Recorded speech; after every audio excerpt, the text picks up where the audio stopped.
Hello, everyone. This is Gerard Robinson. Welcome to another conversation hosted by the Center for Education, Learning, and Culture. As you know, every month I bring together very interesting people to talk about a theme-based event. We've talked about history, we've talked about schooling, we've even talked about African American History Month, we talked about Women's History Month. Well, today we're going to talk about after-school programs.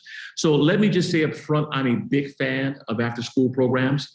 When I grew up in Los Angeles as a kid in the 1970s, after-school programs played a tremendous role in my development as a person, also as an athlete, but gave me an opportunity to leave the Crenshaw district where I grew up to participate in other activities with students from across Los Angeles.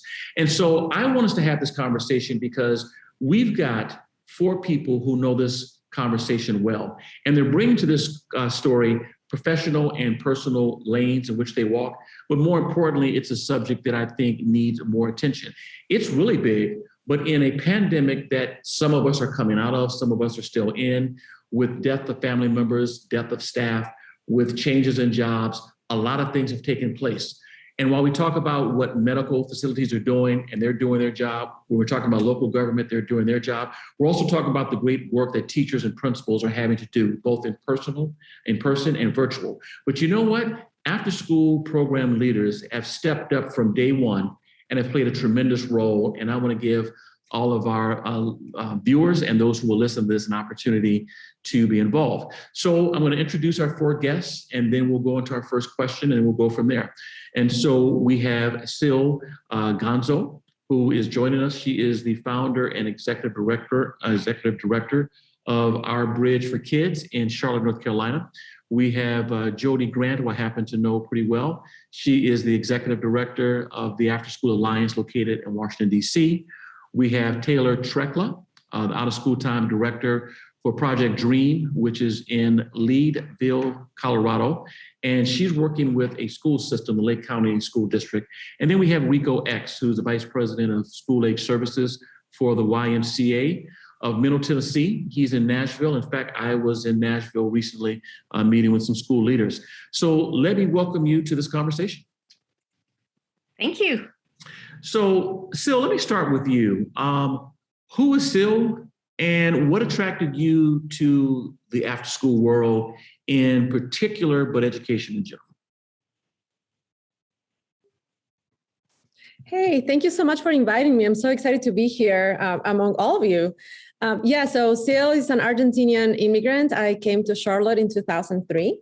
And after working in several different industries here in the city, I came upon a position as an admin assistant at an after-school program that was for profit, and it had a lot of families were newly arrived to Charlotte. They were mostly refugees from Nepal, and that's basically what got me started. The program that I was working for ended up closing because they lost. It was for profit. They decided to close it.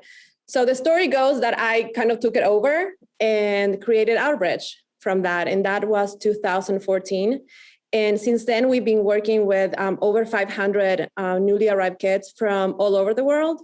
We are still in Charlotte, the only non-faith-based organization that provides trauma-informed care and wraparound services to families. So right now we have 150 kids in K-8, and yeah, loving it. Love the after school. It's so much fun. I love the flexibility. I love to see the kids when they do things for the first time. Like Friday, we're gonna do pumpkin carving, and a lot of the kids have never seen a real pumpkin before. So and that will be the 12th time that we do it, 12th year.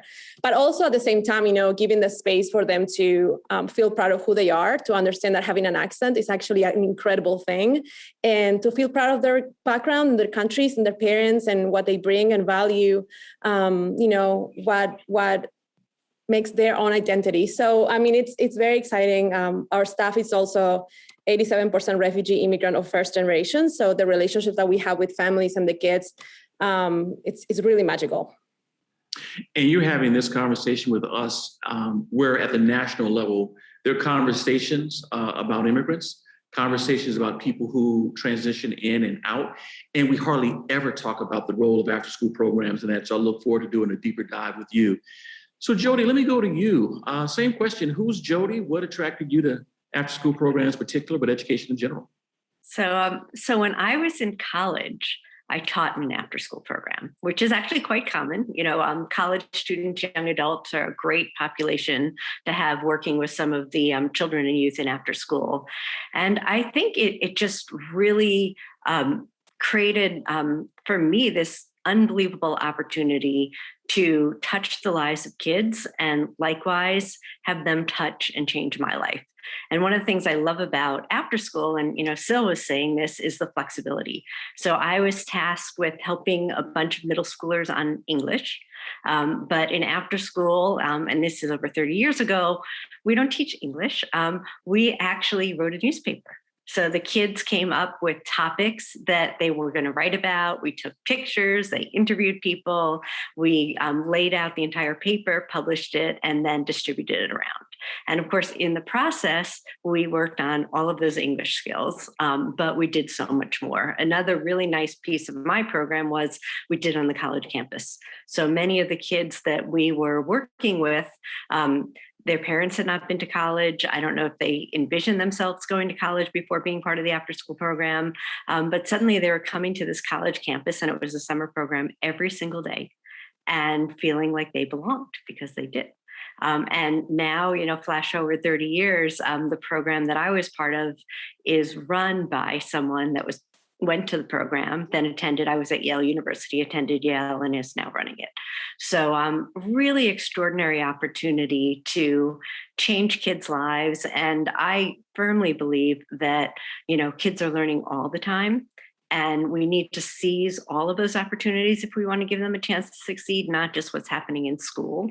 And this is a great opportunity for me to create a place where we can create more opportunities, where we can give kids hope, inspire them to be bigger than they possibly imagined. And the data shows that it happens. Absolutely. And there is definitely going to be another Jody or Jack who's going to hear your story and say, you know what, I worked in a program when I was in college. And it's actually an overlooked aspect. I became a fifth grade teacher 30 years ago this past September, in part because of volunteering in after school programs when I was working in Washington, D.C. Great story. Let me kick it over to you, Taylor. Same question for you. Thanks, Gerard. So I'm Taylor, and I'm an educator. I first came to Colorado, Lake County specifically, as a teacher, and I taught for a number of years and just felt like I wanted something a little bit different still in education. I applied for grad school at Harvard, got in and left for a year. And then I came back to Lake County because I love the community so much. I love the school so much. And I was trying to figure out where I was going next. So I kind of pieced together a couple different jobs. One of those jobs was running an after-school program. It was called Girls on the Run, and it's a program specifically for preteen girls to run and then also to talk about social emotional skills and to really pinpoint some issues that these preteen girls are dealing with and work through those issues as a team and together. And the culminating event is we all run a 5K together. And I had an amazing experience. When I was a teacher, I knew some of my students attended the after school programs, but I didn't really know what they were all about. And then I was actually part of it and realized, wow, these programs make a huge difference in kids' lives. And they opened up a position in the school district because our school moved to a 4-day school week, which is pretty popular in rural Colorado. So we now attend school Monday through Thursday, and they opened up a position for someone to plan Friday programming. And I wanted to be part of that because I had such a great experience in the after school programs. I applied and got it. And then the following year, they combined my role with the after school director role. So now I'm known as the out of school time director in general because we run both after school and Friday programming. And I mean, I just love working in this realm. As a teacher, I oftentimes felt like it was just so strict. Just every minute of my day was planned out and it was so specific what I had to do. And in this role, we get so much flexibility. We can change and adapt our programs as we see that students are drawn towards one thing, or as families say, hey, this is something we really need. we can change and adapt those for our students and for our families. And I love that we're able to have that impact, and we're able to really gather input from the participants of our programs. And then I also love looking at the data from our programs, because it reassures me that, yeah, we really are making a difference in our community and in the lives of our students. And I'm so glad you mentioned first that you're an educator, because so many of the people who are involved in after-school programs, in fact, are educators. And they're doing great work. And glad to have you on, because the rural aspect of after-schooling we often overlook. And so look forward to just talking with you about there. Last but not least is Rico. Same question for you. Yeah, absolutely. Well, thanks again for inviting me. Honored to be here. For me, my journey in terms of after-school programming really grew out of a desire to want to give back. I similar to Jody, went to Tennessee State University in 1996, and almost immediately just began to volunteer at different after-school programs, just tutoring, that sort of thing throughout just my undergrad career. And even then, though, I just thought, it's like, oh, this is kind of volunteer work, is something to do, something to give back. And a large part of that, though, grew out of wanting to give back to young people. I definitely recognize that within my upbringing in Louisville, Kentucky, I benefited a lot from being a part of extracurricular activities, different after-school programs. I was a part of YMCA Black Achievers. And even though I grew up in a household where my parents poured so much into me, I definitely saw some of my peers that maybe had some more, instability in their households, really leaned a lot on some of those caring adults that were part of those programs. And so, initially me serving as a volunteer in after school programs was really just that, in that recognition that there are a lot of kids out there that, these programs serve as a safe haven for them, and wanting to just be that caring adult that, may make a difference. And so it wasn't until I went to the University of Michigan and we are required to do an internship. And so my internship happened to be at the High Scope Educational Research Foundation, Ypsilanti, Michigan, and they do amazing work, particularly in the Detroit area. One of the biggest things that keeps me going in this work is that I honestly work with gardeners. And what I mean by that is that every day, my staff and the people that work with our kids, we plant seeds in the minds and the hearts of the young people that we work with. And so, for me, like, my greatest honor in this work isn't, becoming a vice president at the YMCA of Middle Tennessee or exec or anything like that. It is, keeping in contact with some of those young people that I work with in Detroit and in Philadelphia and Nashville that have grown on to become productive citizens and have, become successful. And again, I didn't play the entire role of that, but I know that I had programs that provided structure that was a part of their journey. So I think that for me, like, that is the value of after school programs, is that it provides just extra layer of support that allows young people to thrive and succeed in their life journeys. Did you say you graduated from Tennessee State? I graduated from Tennessee State University, and it is homecoming week. I'm wearing my blue tie, Go Big Blue. And then actually I went to University of Michigan, which is another Go Big Blue. But yes, Tennessee State University in Nashville. Yeah, I'm a HBCU grad as well, so always good to see a fellow brother on here. Yeah. So you mentioned Detroit. In a previous life, I received a grant from the Charles Stewart Mott Foundation to interview 100 families in Detroit, Philadelphia, DC, and Milwaukee. And what you're saying just rings true about what those programs mean to urban families. So, Jody, let me go to you. You're the leader of one of the most important nonprofit organizations in the country focused on after-school programs. You'll share, of course, some of your statistics with us. When people ask you, well, what's the mission and goal or the goals of the Afterschool Alliance, what do you tell them? And during the last 18 months of the pandemic, what has your organization done to support local and state leaders with doing what they do?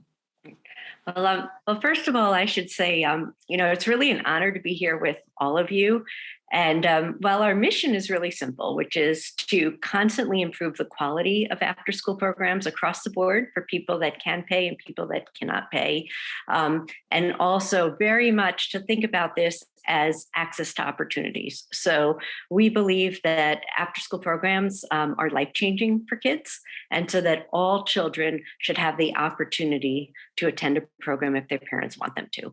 And the reason is because of everything you just heard. You know, programs across the country in urban areas and rural areas are really adapting to make a difference using the resources in their community of the lives of children and parents.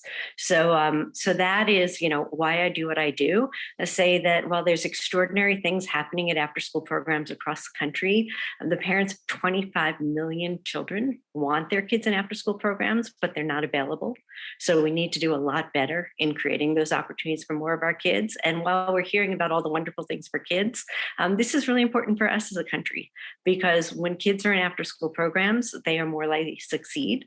Many cases, we are opening up worlds of job opportunities for them. So it's really essential to our economy. It's essential to our military readiness. We have junior ROTC programs in our after school programs. And one of the things that you've heard already is the flexibility of programs. And every single one of our speakers can talk about the hoops they jumped through to make sure our kids were served during the pandemic. And we saw programs across the board putting kids first, doing check-ins, whether it was by phone, by Zoom, and in some cases porch visits. We saw programs opening their doors, many of them going to all-day programs, and we have examples of that on this webinar, because schools were closed, but kids needed to be somewhere to learn, to make sure that they could stay connected to other kids, to caring adults, and to their studies. You mentioned the importance of after-school program to families. You do work with the after 3 p.m. Work. Why between 3 and 6 is this work so important?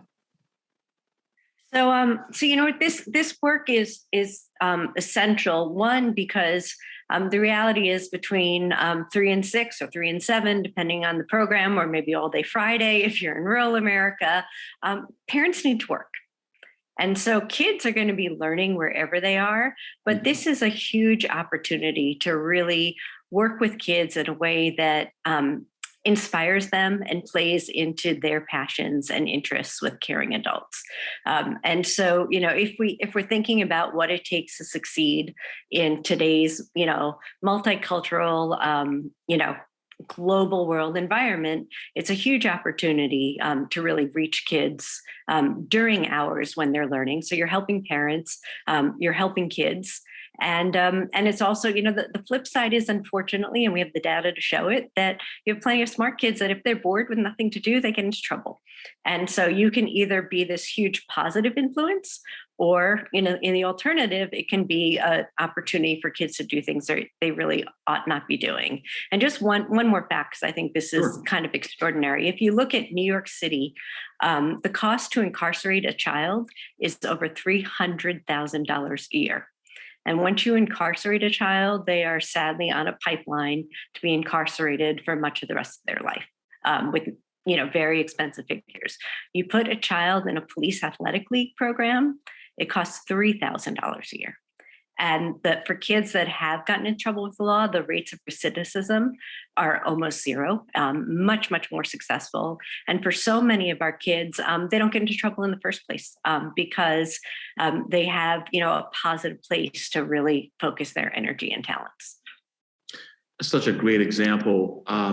When I talk to Philadelphia, mostly African-American moms, and ask them why they picked the Pell program, one is because they said there's a positive male role model in that program for my son.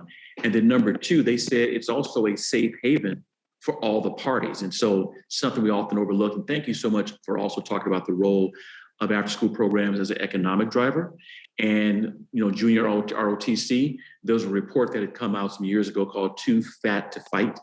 And basically 75% of our military age population no longer qualify for the military, in part because of crime or criminal record, because of health, and because of education, and junior ROTC and other programs are playing a big role in that. So let me go to you.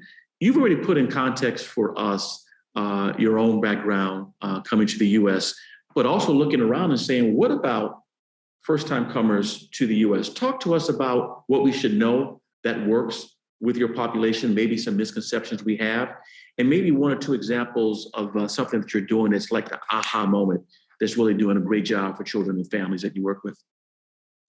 Absolutely. Something that we learned through the years is that our bridge cannot by nature be an academic focused program. We have to be a much more social emotional support, trauma informed, and a place where the kids can transition from one culture to the other. Because as you can imagine, if you come from anywhere else in the world, coming to the US, even if you speak English, even if you know how to, work a microwave, even if you have been in school before, coming to the US is a completely different culture.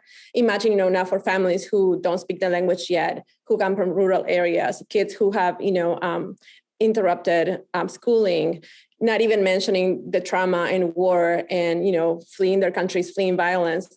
So we realized very early that, yes, we provide academic support in math, in science, and STEM, but really what we do is provide the space for the kids to actually process the changes around them, to actually understand the new environment, to learn new social academic expectations.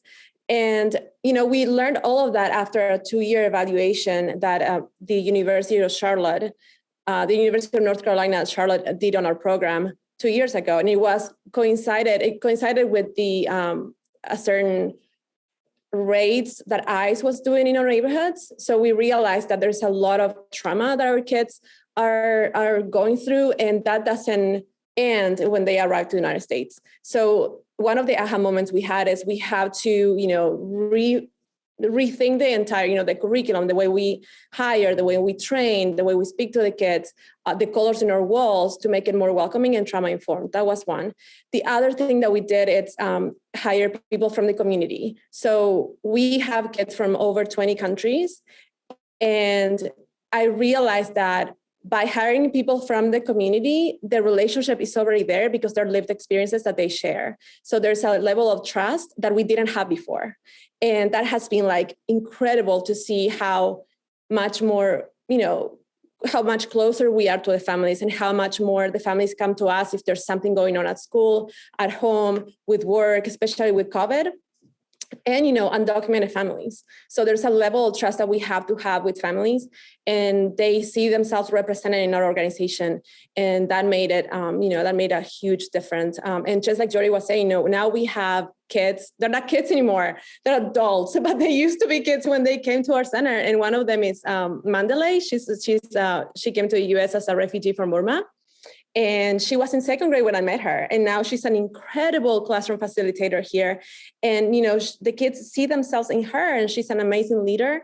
And, she's been incredible. And we do that with, parents. We hire from the community. We hire parents. We hire staff that don't have, that are not even fluent in English yet, because we value their language and we value their culture. And we don't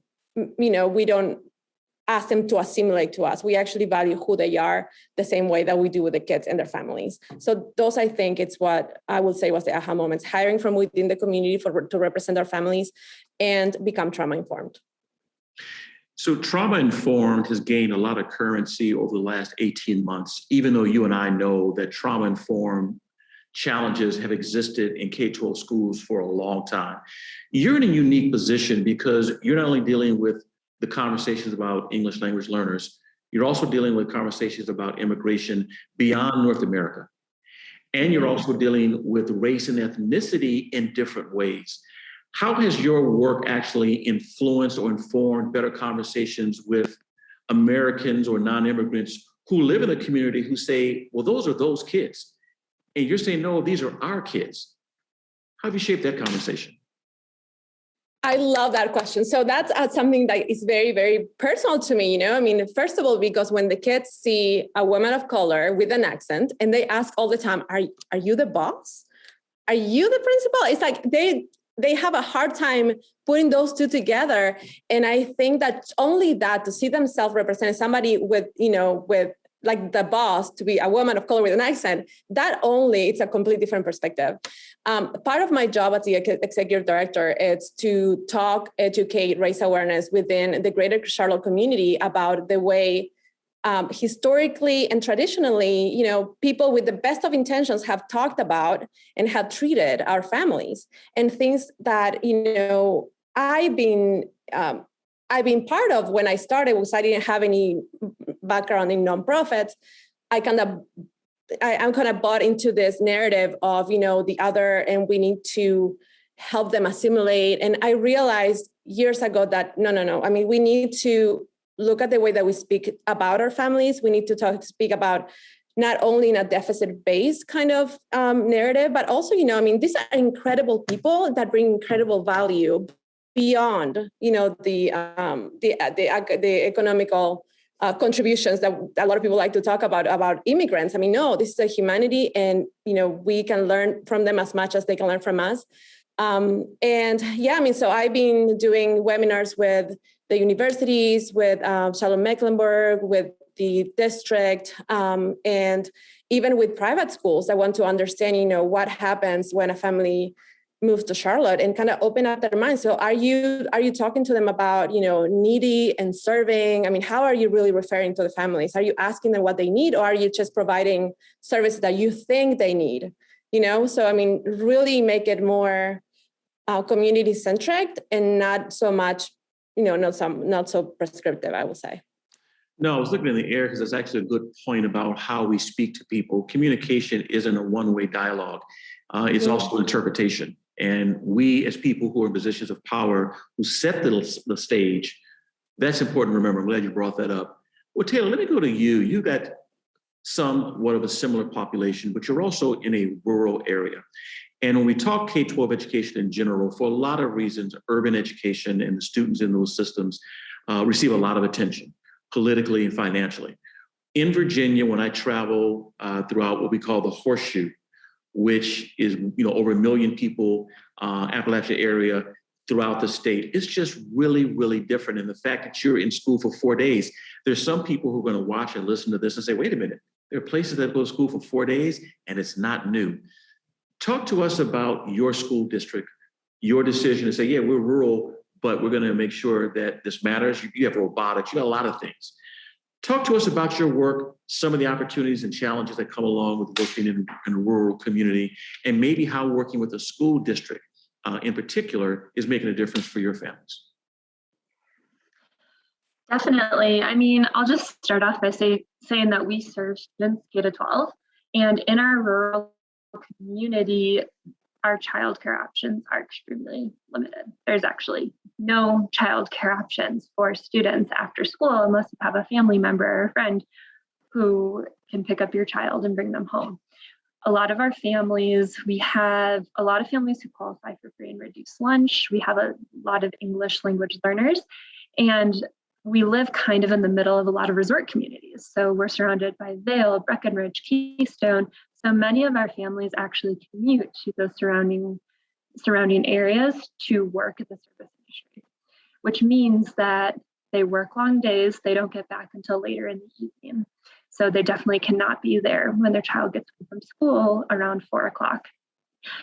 So, I mean, for our younger kids, our programs are so important just because it's a safe place for them to be after school.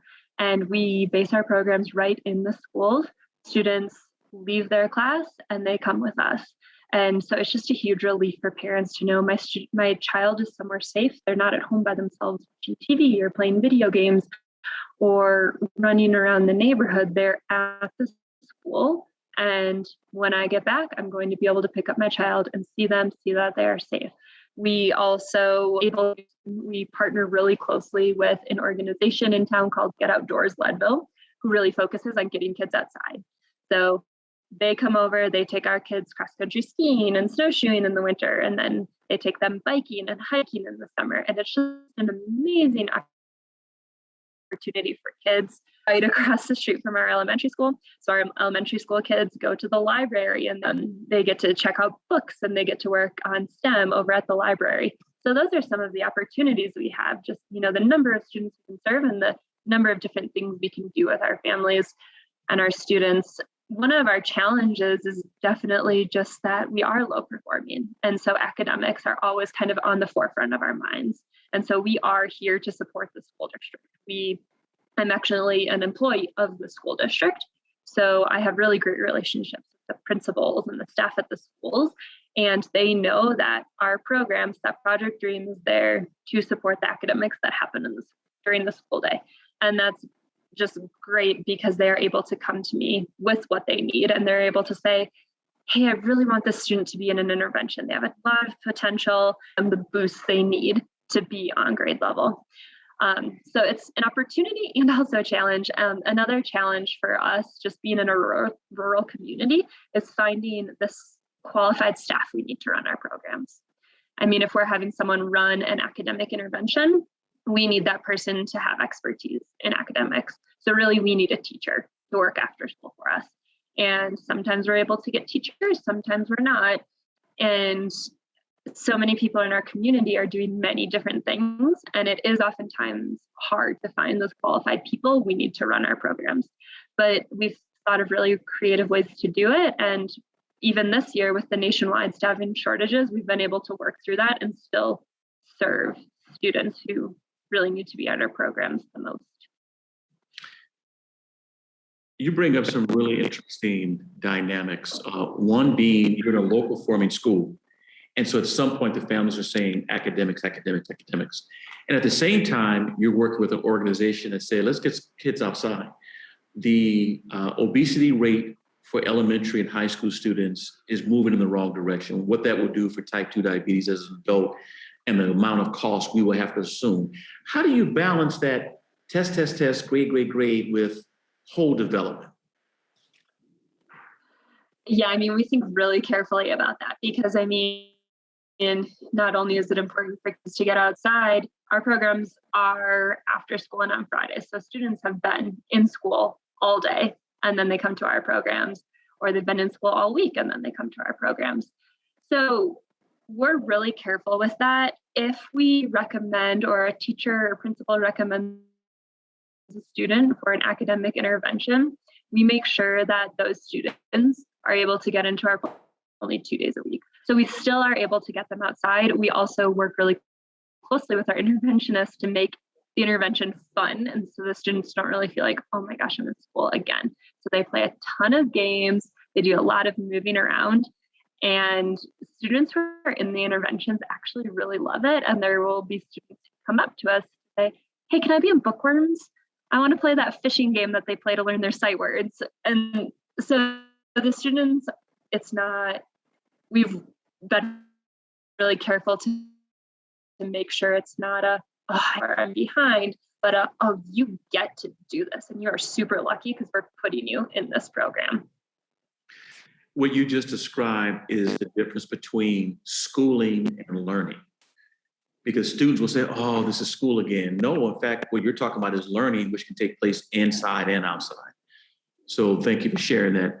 Rico, we're going to go to you. You've spent your career in urban areas. You're in Nashville now, but you've got roots and work in other cities, I believe Philadelphia as well. So talk about the opportunities and challenges of working in an after-school program with urban students. Are there particular programs that seem to have great results with urban students? And you were also an ambassador of the year. Just talk to us about that and what that meant for you as a professional, but also the people who benefited from having you in that role. Absolutely. Yeah, so I think to the first question in terms of like the challenge and opportunities, I think you had referenced earlier that, urban schools sometimes get a little more attention and that sort of thing. And I would push back a little bit and say that I would say like funding is both an opportunity and a challenge at the same time, especially when you talk about larger school districts. I find that the funding that comes into like a larger city such as Nashville, we have, I think, the second largest school system in the state of Tennessee.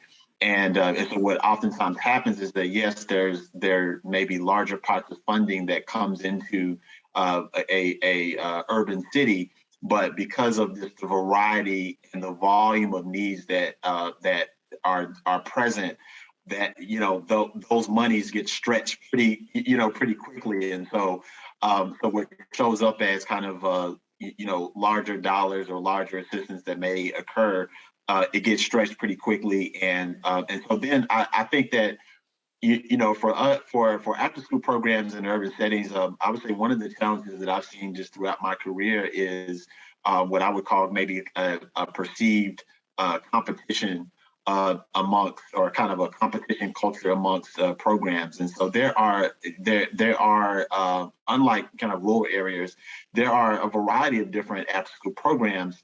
But what happens is that if you don't have, if you have situations where you're not really employing what I call like systems thinking, so kind of being strategic about, what program can be at certain schools or what program can serve in different areas, then it just becomes it becomes very competitive amongst agencies. And so like some of one of the things I love the most about, in particular, like the programs that I worked at in Detroit, Philadelphia, and even to a certain degree Nashville, is that there was an effort to go after larger pots of funding so that could be, equitably distributed amongst different after school programs to kind of make a larger impact, as opposed to individual programs fighting over the same, kind of competing over the same funds to serve the young people. So that was, I think that, again, the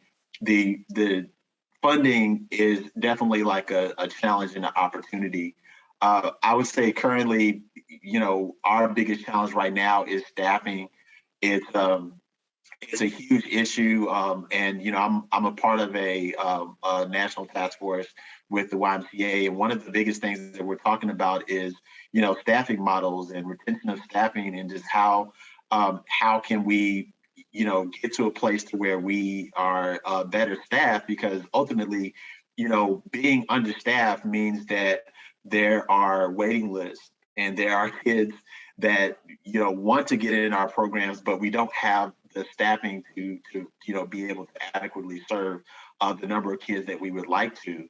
And so when you compare, I think historically the after school program industry tends to be kind of a lower paying job, just to be very honest with you. And so as an organization, like, we've had to make, over the last couple of years, we've had to make some reinvestments into our staff in terms of just raising the wages so that we can be competitive with the Targets and the Amazons and the Chick-fil-A's of the world, just to be very honest with you.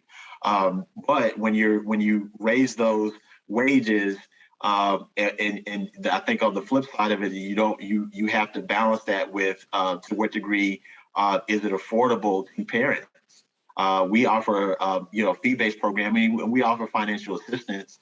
There are some programs within the Y that are completely grant funded that are free, but I think that when you do that, I think that there are definitely some budgetary challenges that we're facing, in our area.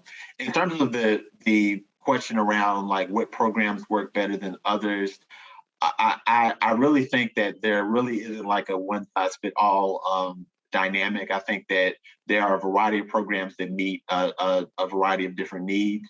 I would say, however, that some of the, at least for high school students, programs that really employ like career exploration and workforce development, even tying dollars behind that.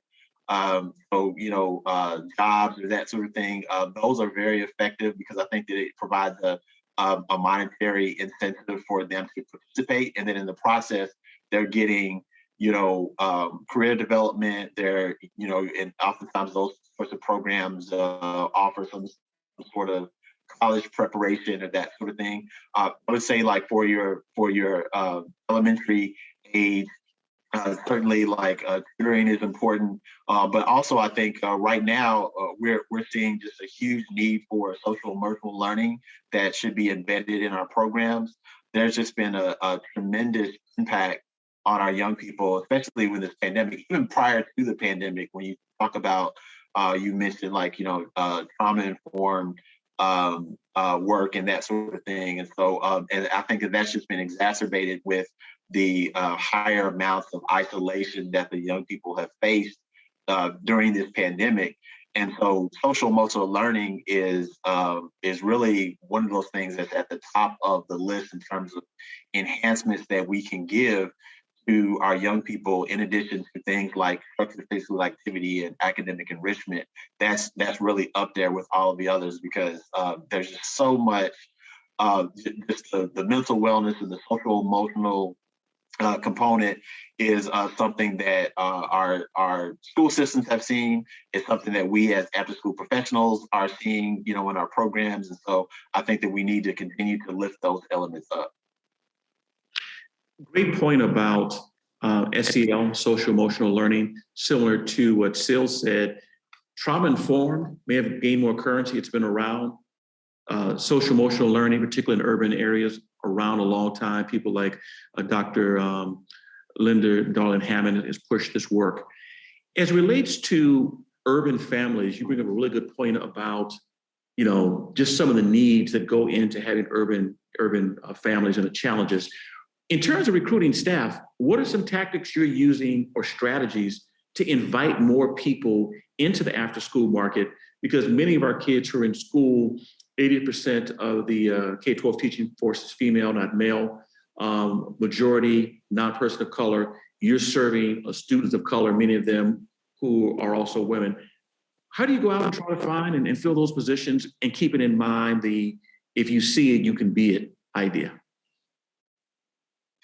Yeah, so I think it's and if I had if I had all the solutions, then we'd be a much better staffing space. But I'll just kind of speak to some of the things that we've tried. I mean, most recently we have had to do hiring bonuses and sign-on bonuses and things like that, just to really compete with all of the other entities that are doing that sort of thing. I also think that really selling people on just the idea of, hey, like, this is a profession where, quite frankly, like, you get paid to play with kids, and you get paid to be a part of impacting young folks' life. And I think for us, like, we do in some respects lean on like the brand of the YMCA.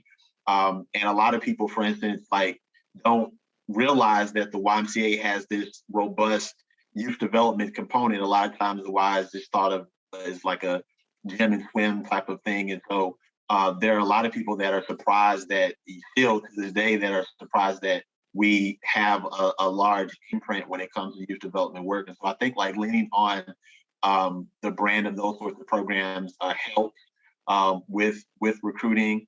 And I think also just like it's also just kind of being creative with college students. I think there's a significant percentage of our staff, are college students, and so I think providing incentive from the standpoint of it may be anything from credits, internship opportunities, but then also I think just giving them that experience in particular, like for people that are in the education field or the social work field, or even like psychology or different fields like that.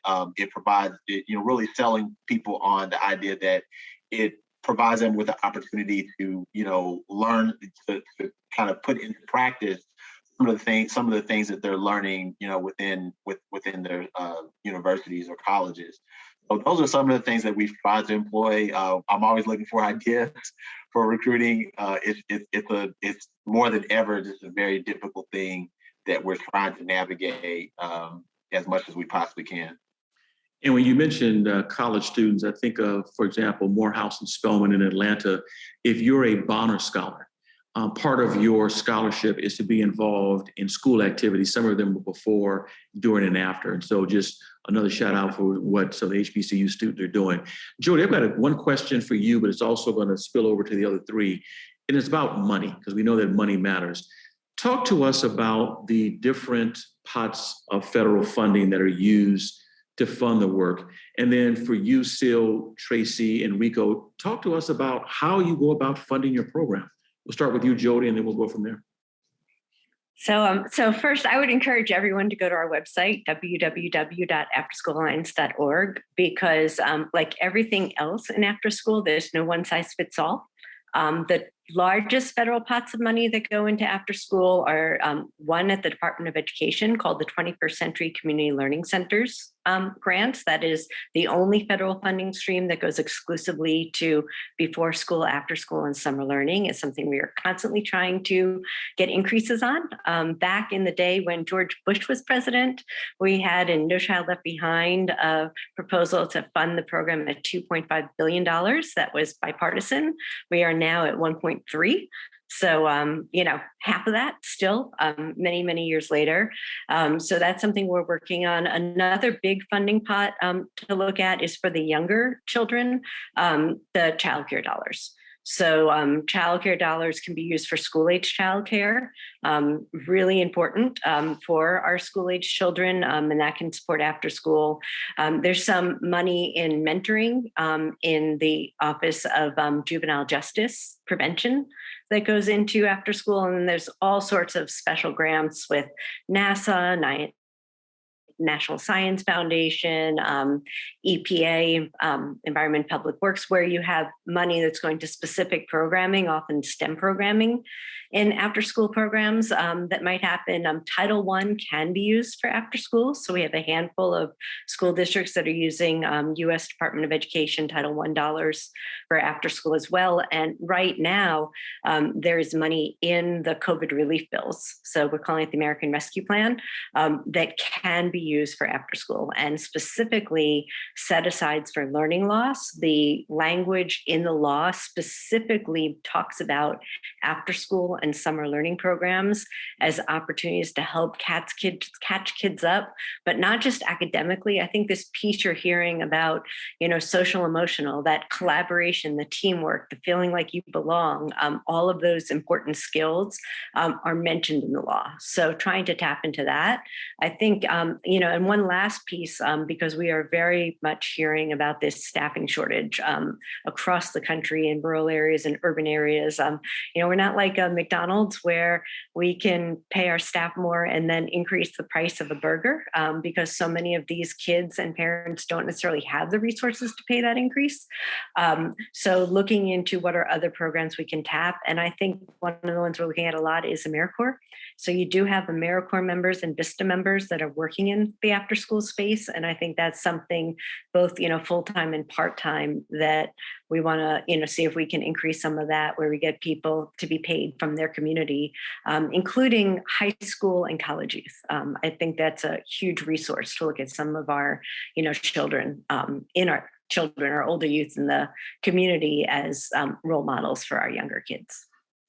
Thank you so much for providing concrete examples of interagency money, because naturally some of our viewers and listeners will just assume that the Department of Education is the sole source of funding or even pot available, and you're showing across the line that isn't the case. And you should be congratulated for the role you played as a leader, but your organization as an organization in making sure that COVID relief money, that there was time set aside for this program. So let's go to you. Like you have had a chance to be an executive director of a nonprofit. You've got to do all the 990 work to raising funds. How does funding impact what you do, and what are your pots of money? Yeah, so our budget is about 1.3 million, and we receive 21st century funding. We have been receiving grants since we started, since I started 2010. So I'm pretty familiar with federal funding and its ins and outs. And we receive also funding from the North Carolina State Refugee Agency to provide school impact support to our refugee students. And then we have a number of private foundations. We have Bank of America and about 25, almost 30 grants that we receive mostly annually. And I will say between 10 and 15% of our funding comes from individuals. So we don't do a lot of fundraising. We, have very good relationships with the family foundations, with corporations, and with business, and also with the faith-based community here in Charlotte, from the Jewish Community Center, from the Moroccan Community Center, from Catholic Charities. I mean, all throughout. It's very, we collaborate with a lot of them. And yet about the staffing, it's tough. And one of the reasons why we have to expand our budget is because we had to increase our wages. And not only to find people to work here because we want people to stay. After school programs, have a high turnover. I think I heard or I read somewhere that's like 3 years is kind of the time that people stay and they move on.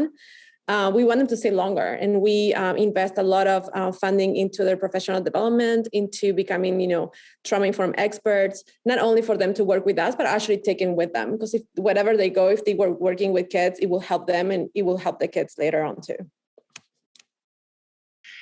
And thank you as well for showing interagency.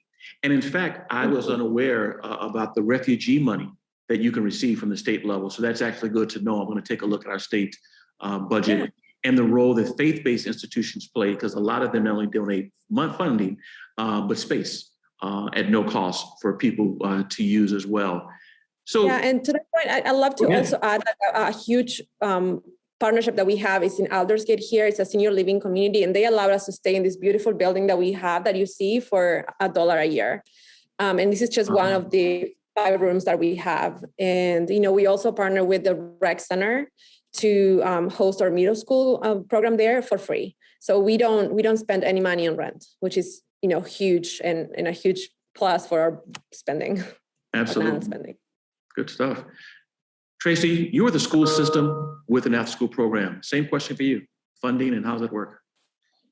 So the majority of our funding comes from 21st Century. It funds almost 100% of our programs. We do receive a couple local grants that are pretty small.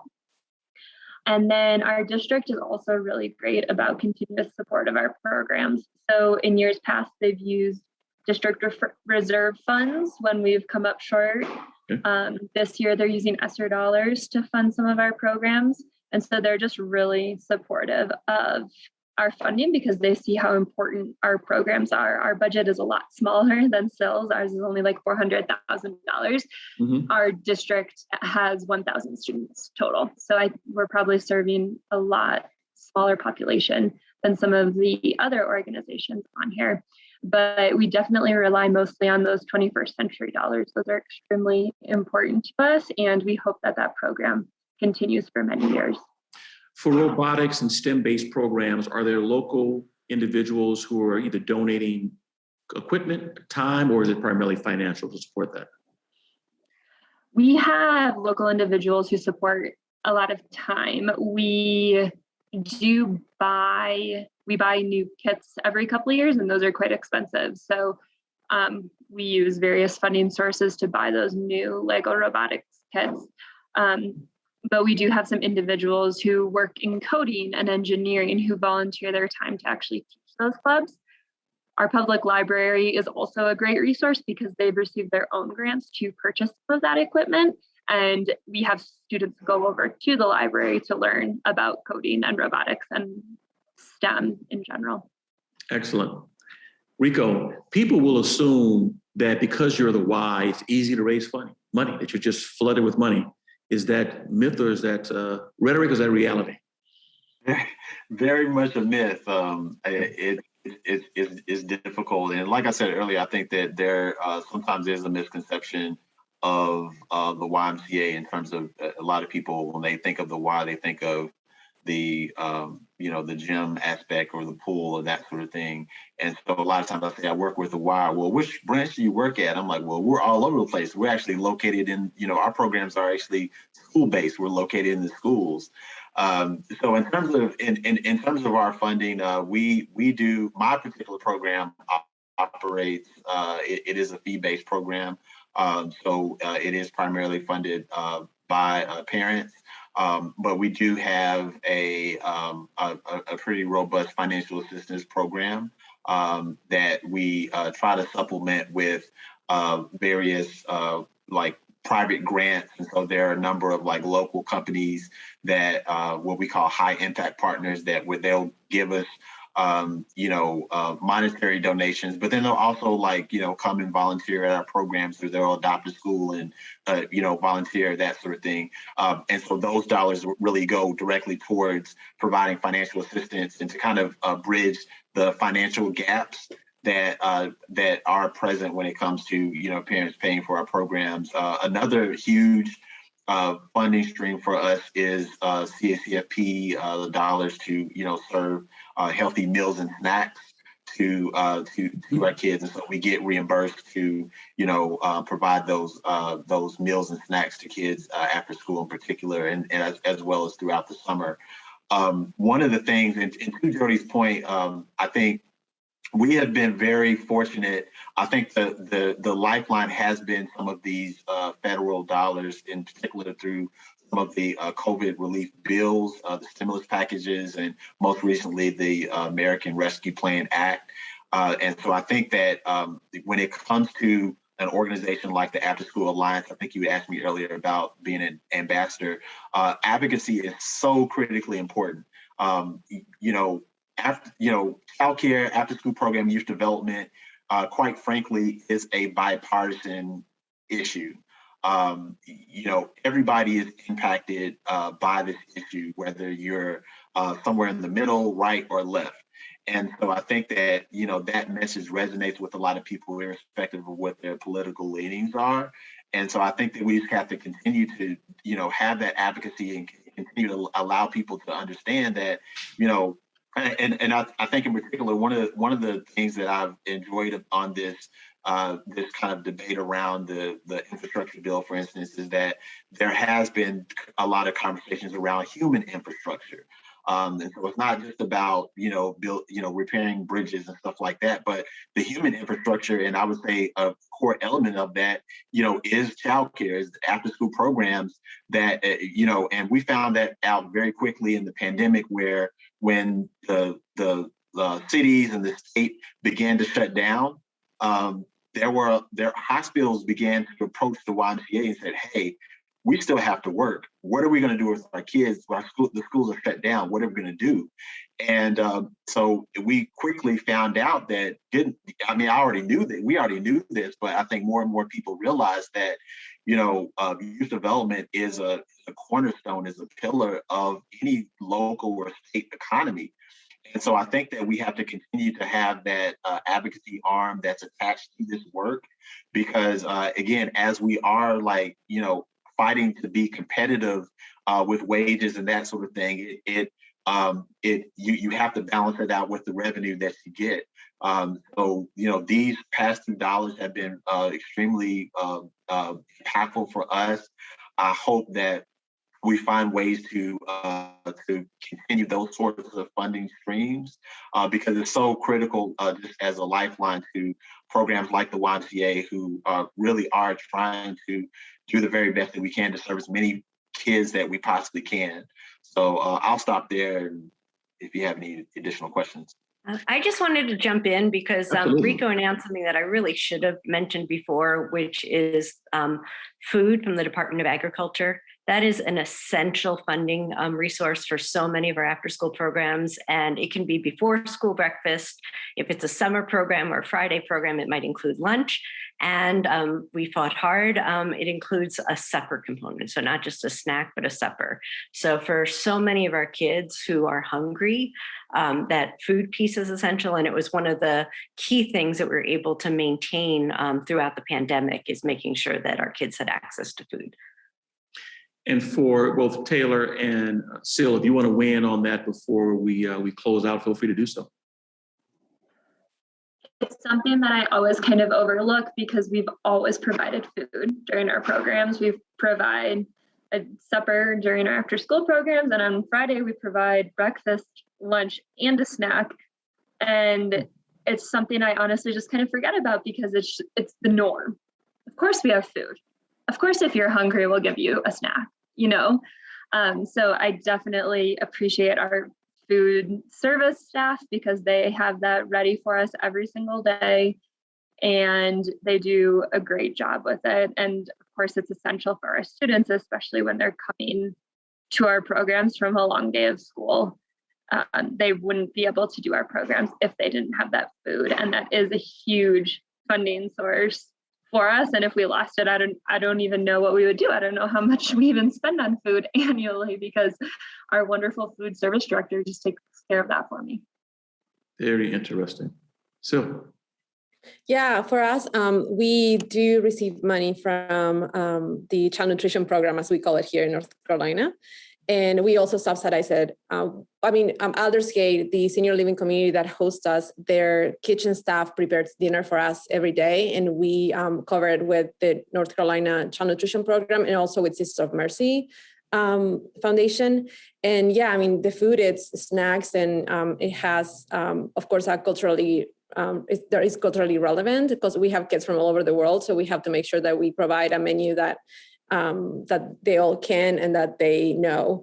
So yeah, we also do provide the meals. It's critical, absolutely. Well, let me thank all of you for joining me today. Sil, I want to thank you for being an entrepreneur, using your personal story to create professional opportunities for families who we often overlook, to be a repairer of the breach as it relates to language, accent, which you've mentioned, something that we often forget, ethnicity, and geography. And so thank you for your work. Taylor, I want to really thank you for your work as well. What you just said about, of course we would feed them. There are going to be people who listen and watch this and say, in her world, that's a norm. That's the kind of way we should think, that it's just a norm. Of course it will be, because some families, it's just not the norm. And for saying, you know what, we're in a system with 1,000 students. The average school system in the United States is roughly 2,000. We tend to think it's larger, so you're more of the norm than we think. And for sharing with us what it's like to work for a school system to make this happen before and after, and the fact that it's a 4-day week. So thank you for sharing that with us. Rico, thank you for bringing the reality of staffing. You know, this is a human resource-driven endeavor. Technology alone can't change or deliver the teaching and learning for our families that you find technology doing in other industries. This is really a hands-on work, and admitting the challenges, but also showing us some of the opportunities and strategies that you've used to work with urban families, because as more people move to urban areas, in Nashville, you've got Oracle and Amazon, and you are such a strong health care-based system. What happens when you're competing with jobs? And so it's a sign to us, and really to our state lawmakers and our business community, that they've got to find a way of keeping the people who work for us as part of the large conversation about economic development. That also means paying wages to remain competitive. Jody, I want to thank you for your leadership, not only in DC, but as writ large, but also working with lawmakers. I mean, someone's got to pull levers and push buttons to make this happen. And without having a voice in DC, but also setting an example for state lawmakers to use, it would be tough to really do this work. And thank you also for letting me join your board to be a part of that. Again, my name is Gerard Robinson. I'm Vice President for Education at the Advanced Studies and Culture Foundation, located in beautiful Charlottesville, Virginia. Thank you for the work that you do. And for those of you who want to continue this work, get involved and support your local after-school programs, volunteer your time, volunteer your expertise, also provide money. As Rico mentioned, yes, we have after-school programs where families have to pay. And so there are many ways of being involved with the program, whether you have no children, whether your children are out of the household, or whether they're still in. Because if we're trying to make sure that we're not out of step with what the 21st century requires of us as a nation, one way we can help close that gap is through after-school programs, out-of-school time programs. With that, thank you, everyone, and I will see you at another time. Take care.